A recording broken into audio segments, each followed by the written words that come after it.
कुदरत का नियम क्या है? लेना और देना। लेता है वही देता है, जो लेता है वही दे सकता है ना, है ना। हरि नाम जब तुम लेते हो और दे दोगे क्या? अन्न। अन्न का दान सबसे उत्तम दान है। अगर तुम किसी को दोगे वैसा ही तुम्हें मिल जाएगा। अगर तुम्हें तिरना चाहते तो अधीनता। भक्ति के मार्ग का सबसे बड़ा जो तरीका है भक्ति करने का वो है दीनता का, अधीनता का, गरीबी का। गरीबी का, गरीबी नहीं धन लुटा दे वो गरीब नहीं होता। सब धन रखते हुए भी गरीब होता है, और जिसके पास कुछ नहीं होता वो बादशाहों का बादशाह होता है, विचारों से गरीब होता है। जिसके ख्यालात नीचे हैं वो गरीब है। लेकिन यहां गरीबी का मतलब अधीनता से है, अपने आप को छोटा मानने का है, अहंकार को, होमे को खत्म करना है। ईगो नहीं होनी चाहिए। ईगो किस चीज की है? किस चीज की करोगे? आदमी धन की करता है, पद की करता है, जाति की करता है, ताकत की करता है। ये चिरस्थायी हैं, आते हैं जाते हैं। आए हैं ये दिन, बचपन आया चला गया, जवानी आई चली गई, बुढ़ापा आया जाएगा नहीं, लेके जाएगा, वो नहीं जाता। इसलिए उस दिन को याद करो। जाना है, जाना है, रहना नहीं जाना। विश्व 20 विश्व 20 पक्की बात है ये। तो जो चीज अवश्य भावी है, पैदा हुए थे, मरोगे। मरने से पहले वो काम करके जाओ कि कम से कम तुम्हें वो जगह मिले कि इस जीव को ऐसी शांति मिले कि फिर दोबारा इस संसार में दुख भोगने के लिए इस काल और माया के फंदों से बच जाए और फिर ना आए इस दुनिया में। वो काम तभी हो सकता है जब हम सच्चे मन से हरि की भक्ति करते हैं, अधीनता से करेंगे। अभिमान जो करता है वही मारा गया, अभिमान नहीं।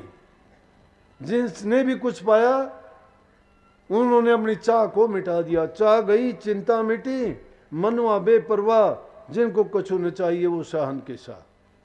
कछु ना चाहिए इसका मतलब ये नहीं है जो कुछ है उस सबको ठोकर मार दो, नहीं। अपने सभी काम करो। घरों में रहते हो, माँ बाप बुजुर्ग की सेवा करो, उनसे अच्छा बर्ताव करो। जबान से हर एक इंसान के साथ मीठा बोलो, अच्छा बोलो, जो बोलो ऐसा बोलो कि दूसरे को भी सुख दे, वो तुम्हें भी सुखी कर देगा। वाणी ऐसी बोलिए सुख उपजे चहूं और उनको शीतल करे और आप भी शीतल हो। जबान से अगर कड़वा वचन बोल दिया दूसरे को भी जला के राख कर देगा और आपको भी दुखी करेगा। कुटिल वचन मत बोलो किसी को। कुटिल आदमी कुटिल वचन बोलता है, नेक इंसान कभी बुरा नहीं बोलता। तो जो जबान में मिठास होना चाहिए, अच्छा बोलो। अच्छा बोलने वाला, मीठा बोलने वाला, शांति से रहने वाला वही भक्ति कर सकता है। ये नाम के गुण हैं। जो नाम को जपता है, नाम का सुमरण करता है, उसमें ये गुण आएंगे। लेकिन जो नहीं जपता है तो उसके अंदर तो दूसरी चीजें भरी रहेंगी दिल में। दुर्जन के मन में तो अंगारों की तरह भरे रहते हैं। जब बोलोगे अंगारे उछलेंगे, ऊट पटांग, गलत सही ऐसे वचन बोलेंगे। नुगरा तो अगर सत्संग में आ जा तो भी वो तो यूं देखता रहेगा बुरी तरह से। नुगरा जय नुगरा सत्संग में आवे, कड़वे कड़वे त्योर लिखावे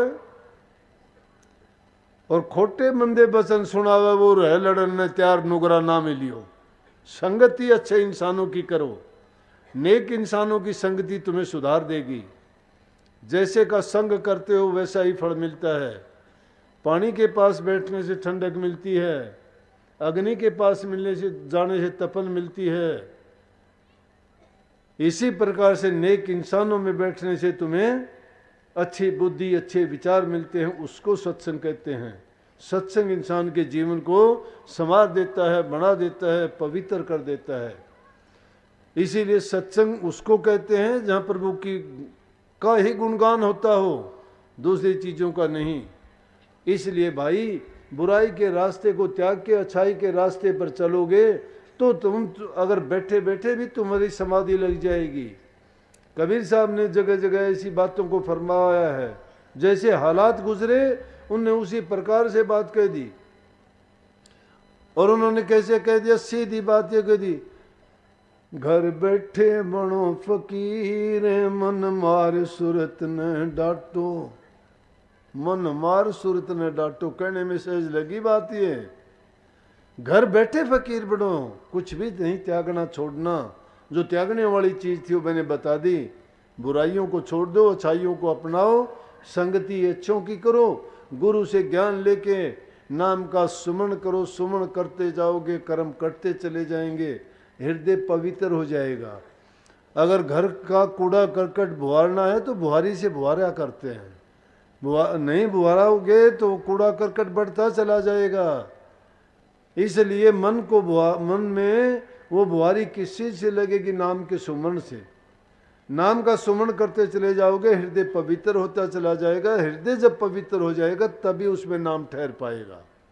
फिर नाम तुम चाहे चलते, तुम्हें करने की जरूरत नहीं है, चलते चलते समाधि लग जाएगी, बात करते करते समाधि लग जाएगी। वो तो तुम्हारे हृदय में है, लो तो तुम्हारे अंदर में लगी रहेगी। क्यों कह दिया फकीरों ने, हाथ कारवल और मन यारवल। मन को तो परमात्मा की ओर लगाए रखो और हाथ से काम करते जाओ। कोई चीज रोकने की जरूरत ही नहीं है, कोई काम थोड़ा छोड़ना है। संत मत ने गृहस्थियों के लिए इतना आसान, सुगम, सरल और साधारण रास्ता दिया कि जिसके कारण वो गृहस्थी को निभाते हुए भक्ति के रास्ते में भी पूर्ण रूप से कामयाबी प्राप्त कर सकते हैं।